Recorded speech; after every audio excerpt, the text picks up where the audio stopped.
अरे बेटा ये जिला छापरा हो। जब ठोके लन से यहाँ 6 गो तब पोस्टमार्टम में निकलेला 9 गो।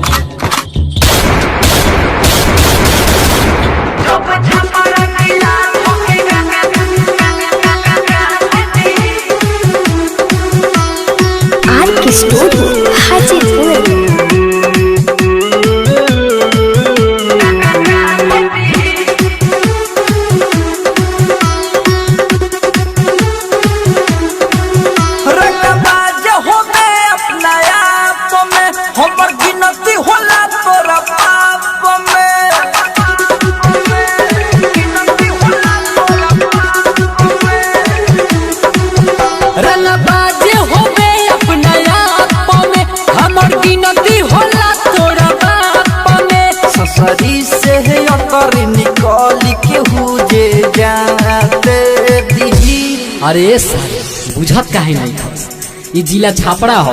ये जा हर घर में रंगदारे पैदा होने से ये चलते अपन अकर अपने पासे रख ना तो धो के पछुआरा में जो छापरा जिला भोकेगा थोड़ी ही सुने कोनो जिला नहीं साथ होती ही। जो छापरा जिला भोकेगा थोड़ी ही सुने कोनो जिला नहीं साथ होती ही।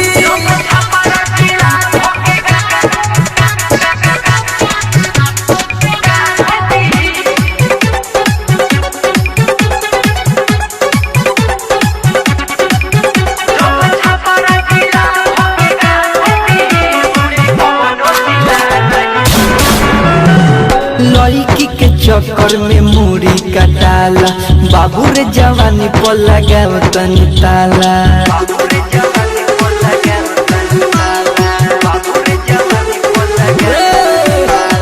लड़की के चक्कर में मुड़ी कटाला बाबू रे जवानी पर लगाव तनी ताला। छपार के छोकरा से जूझे लगबे पाइटी में छुल छुल मोते लग बट सब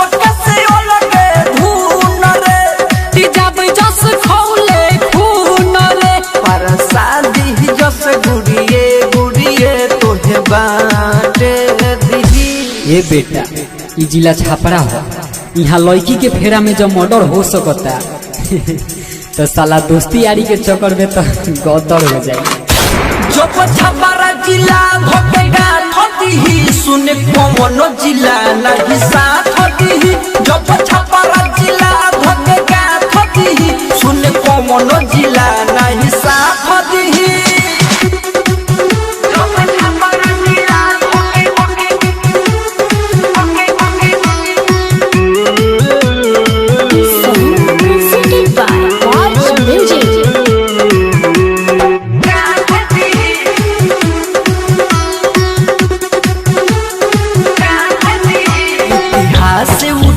के देख ली है बेटा बापू के ठीक से नहीं देख ली है। बेटा बापू के ठीक से नहीं देख ली है। बेटा बापू के ठीक से नहीं इतिहास उठा के देख ली है बेटा बाप के ठीक से नहीं देख ली है। अमित मुरारी से कोई तैयारी दोस्ती में जीवन भेंट दी है। सुन सर का सवारी बराबर होला यहाँ के हुआ ना के हुसैना बड़ होला। प्यार के वास्ते दोस्ती में बबुओ हाथ दी।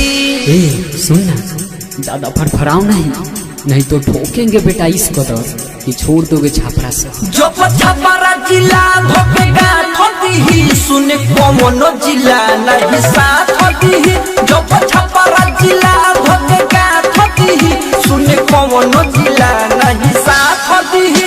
रनबाज होबे अपना आप में हमर गिनती होला तोरा बाप में। सफरी से है अतर निकल के हुजे जाते दी। हे बाबू शेर के सवारी या छपरहिया के यारी साला किस्मते वाला के मिलेला जो ऐस कर। जो छापरा जिला भोकेगा थोड़ी ही सुने कोनो जिला नहीं साथ होती ही।